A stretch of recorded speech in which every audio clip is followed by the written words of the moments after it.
Film एक ऐसे भविष्य पर आधारित है जहां इन्वायरमेंटल डिजास्टर और पॉलिटिकल इनस्टेबिलिटी के कारण सोसाइटी कोलैप्स हो गया है।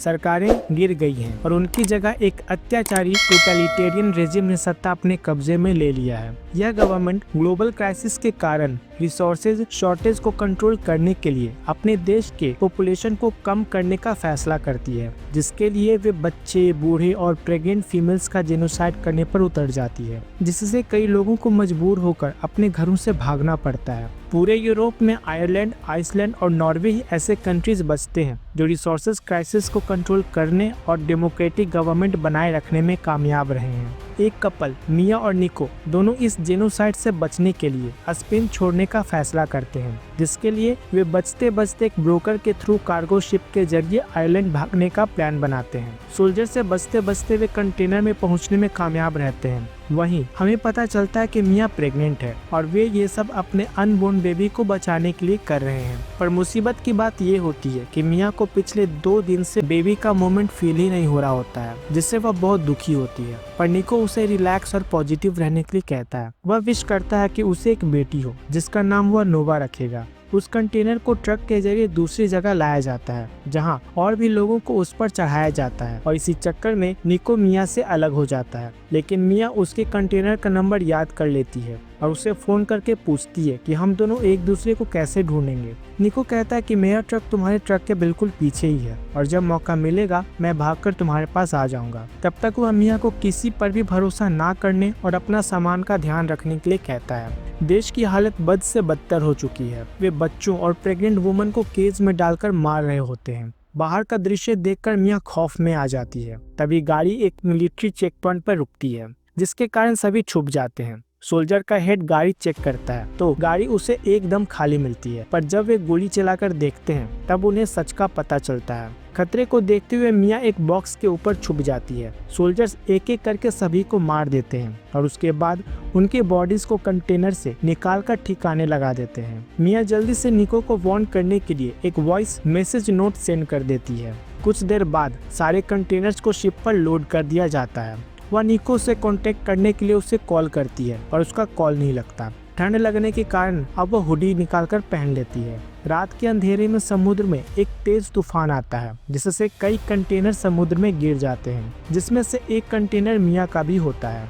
बार बार कंटेनर के दीवारों से टकराने के कारण वह बेहोश हो जाती है। जब उसे होश आता है तो उसे बाहर सिर्फ पानी ही पानी दिखता है। वह कई और कंटेनर्स को भी समुद्र में तैरते हुए देखती है, पर उसे निको वाला कंटेनर कहीं नहीं दिखता। इसी बीच उसके फोन का स्क्रीन भी टूट गया होता है, जिसके कारण अब वह निको को कॉल भी नहीं कर पा रही होती है। उसे वहाँ एक बैग में एक फोन मिलता है, पर पासवर्ड प्रोटेक्टेड होने के कारण वह खुल नहीं पाता। वह देखती है कि कंटेनर में होल्स के थ्रू पानी भर रहा है। पानी रोकने के लिए वह बॉक्सेस खुलकर देखने लगती है। एक बॉक्स में उसे हुडीज मिलते हैं जिसे वह पहन लेती है। दूसरे बॉक्सेस में उसे टीवी और ईयरफोन्स मिलते हैं जो कि उससे किसी काम का नहीं होता। उसी के साथ उसे वहाँ वोडका से भरा हुआ एक बॉक्स भी मिलता है। पानी रोकने के लिए वह होल्स पर टेप्स चिपका देती है। इसी बीच उसके सारे फोटोज भी पानी में गिरकर भीग जाते हैं। तभी उसे कई लोगों के चीखने की आवाज सुनाई देती है। वह जब बाहर देखती है तो पाती है कि निको वाला कंटेनर पानी में डूब रहा है। वह आवाज लगाकर निको को बुलाने लगती है, पर देखते देखते वह लोगों से भरा कंटेनर पूरी तरह पानी में डूब जाता है।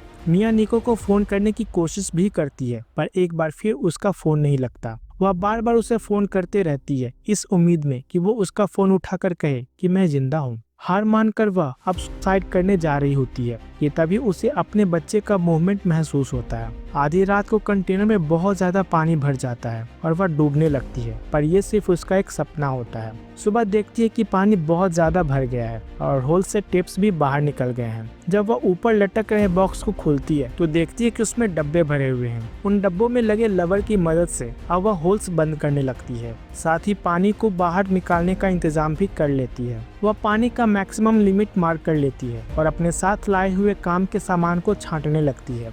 तभी उसके मोबाइल पर निको का कॉल आता है। वह बताता है कि ड्राइवर ने कुछ लोगों को शहर के बाहर ही उतार दिया था और उसकी फोन की बैटरी भी खत्म हो गई थी, इसीलिए वह उसे कॉल नहीं कर पाया। मिया उसे बताती है कि वह अभी समुद्र के बीचों बीच फंस गई है। निको उसे ढूंढने का वादा करता है और तब तक वह उससे अपना ख्याल रखने के लिए कहता है। निको से बात करके मिया के सांस में सांस आती है। उसका वहाँ अब एक एक दिन बड़ी मुश्किल से कटने लगता है। तभी एक रात तेज आंधी और तूफान आता है और उसी वक्त मिया को सीवर पेन होना शुरू हो जाता है। इसी खौफनाक मंजर के बीच एक बच्ची को वह जन्म देती है जिसका नाम वह नोवा रखती है, पर वह उसे फीड नहीं कर पा रही होती है, इसीलिए वह प्रॉपर डाइट लेने की कोशिश करती है। एक शाम वह रियलाइज करती है कि वह बच्चे को फीड कर सकती है, जिसके बाद वह बच्चे को फीड करके उसे सुला देती है। अब वह एक बैटरी वाले ड्रिलिंग मशीन के जरिए कंटेनर के छत पर होल करने लगती है, पर वह भी खराब हो जाता है। तूफान वाले रात फोन पानी में भीगने के कारण खराब हो जाता है और उसका दूसरा फोन का स्क्रीन भी टूटा हुआ होता है, जिसके कारण वह निको को कांटेक्ट करके बच्चे के आने की न्यूज नहीं दे पाती है। झुंझलाहट में वह सारा सामान फेंकने लगती है। तभी उसे एक आइडिया आता है। वह अब चाकू की मदद से छत में होल करने लगती है। सिंस उसका खाना अब खत्म होता जा रहा था, प्लस वह कमजोर भी फील कर रही थी, इसके बावजूद वह हार नहीं मानती। भूख बर्दाश्त न कर पाने के कारण वह बेबी का प्लेसेंटा ही खाने लगती है। एक रात वह इमेजिन करती है कि उसकी बड़ी बेटी उमा उसके पास आ रही है। दरअसल जेनोसाइड के कारण निको ने मिया से उमा को घर के अंदर ही रखने के लिए कहकर खाने का इंतजाम करने चला गया था।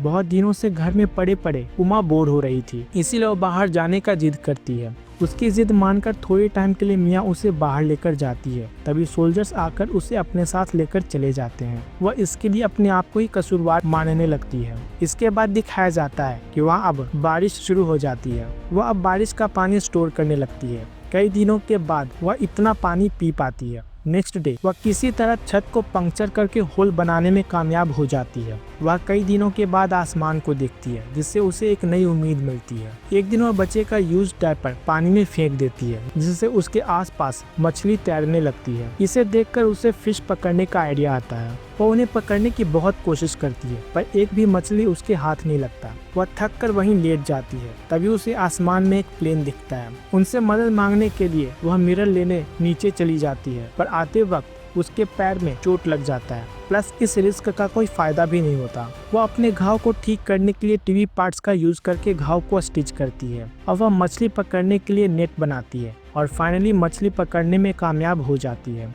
ऐसे ही करते करते वह कई दिन बिता देती है। वह हेल्प के लिए पेपर पर नोट लिखकर डब्बे में डालकर समुद्र में बहा देती है और हर दिन बस निको की कॉल का इंतजार करने लगती है। धीरे धीरे उसका घाव भी हील हो रहा होता है। अब दिखाया जाता है कि नोवा को ठंड लग गया है। उसके बॉडी टेम्परेचर को मेंटेन करने के लिए मिया आग का इंतजाम करती है। अगले सीन में दिखाया जाता है कि कंटेनर में वाटर लेवल बहुत बढ़ गया है। वह नोवा को लेकर छत पर आ जाती है। तभी उसे निको का कॉल आता है। बड़े मुश्किल से उसका कॉल वह उठा पाती है। वह बताता है कि उसे गोली लगी हुई है। उसने बस उसे हमेशा के लिए गुड बाय करने के लिए कॉल किया है। मिया उसे बच्चे की डिलीवरी की बात बता देती है। यह जानकर वह बहुत खुश हो जाता है। वह सोचता है कि काश वह उन दोनों के साथ रहता। वह मिया को ऐसे ही फाइट करते रहने के लिए कहता है और उससे प्रॉमिस लेता है कि वह आयरलैंड पहुंचकर ही रहेगी। तभी फोन की बैटरी खत्म हो जाती है और मिया वहीं फूट फूट कर रोने लगती है। लगभग 20 दिन कंटेनर में बिताने के बाद फाइनली मिया उसे छोड़ने का फैसला करती है। वह उन डब्बों की मदद से एक राफ्ट बनाती है। वह बच्ची को उस पर लिटाकर नीचे अपनी बड़ी बेटी उमा का फोटो और निको की आखिरी निशानी चॉकलेट लेने जाती है, पर उसका पैर रस्सियों में उलझ जाता है और इधर नोवा पानी की लहरों में बह जाती है। बड़ी मुश्किल से वह कंटेनर से निकलने में कामयाब हो जाती है। इसके बाद वह अपनी बच्ची को ढूंढने लगती है। तभी एक वेल के कारण मिया को नोवा के लोकेशन का पता चलता है। वह जल्दी से उसके पास पहुंच जाती है। पूरी रात वह ऐसे ही ठंडे पानी में नोवा के साथ रहती है। सुबह में पकड़े हुए मछलियों को पानी में निकालने लगती है ताकि इससे सी ईगल्स अट्रैक्ट हो जाएं और कोई उन्हें देखकर मदद के लिए आ जाए। वहीं से एक फैमिली बोट मछलियों की तलाश में गुजर रही होती है। तभी उन्हें समुद्र में सी ईगल्स का झुंड दिखाई देता है। वे उसके पास जाते हैं तो उन्हें राफ्ट पर नोवा मिलती है। वे मिया को पानी के अंदर से बाहर निकालकर उसे जगाने की कोशिश करते हैं। लगातार CPR देने के बाद उसे होश आ जाता है। मिया की इतनी की हुई मेहनत रंग लाती है एंड फाइनली निको से किया हुआ प्रॉमिस को कंप्लीट करने में वह कामयाब हो जाती है और ये मूवी यहीं पर खत्म हो जाता है। यह मूवी दिखाती है कि जब एक औरत माँ बनती है तो अपने बच्चे को बचाने के लिए वह क्या क्या कर सकती है। अगर वह अकेली होती तो शायद वह जिंदा भी नहीं बच पाती। और नोवा के साथ ने उसे उम्मीद के साथ साथ एक जिम्मेदारी भी दिया, जो था एक माँ की जिम्मेदारी। सो गाइस, ये वीडियो यहीं पर खत्म होता है। अगर आपको इस मूवी का एक्सप्लेनेशन पसंद आया तो प्लीज इस वीडियो को लाइक करें और शेयर करें। और कुछ सजेशन देना हो तो कमेंट करें। ऐसे ही मूवीज़ और सीरीज़ का एक्सप्लेनेशन देखने के लिए चैनल को सब्सक्राइब करें। तब तक के लिए टाटा, बाय बाय, जय हिंद, जय भारत।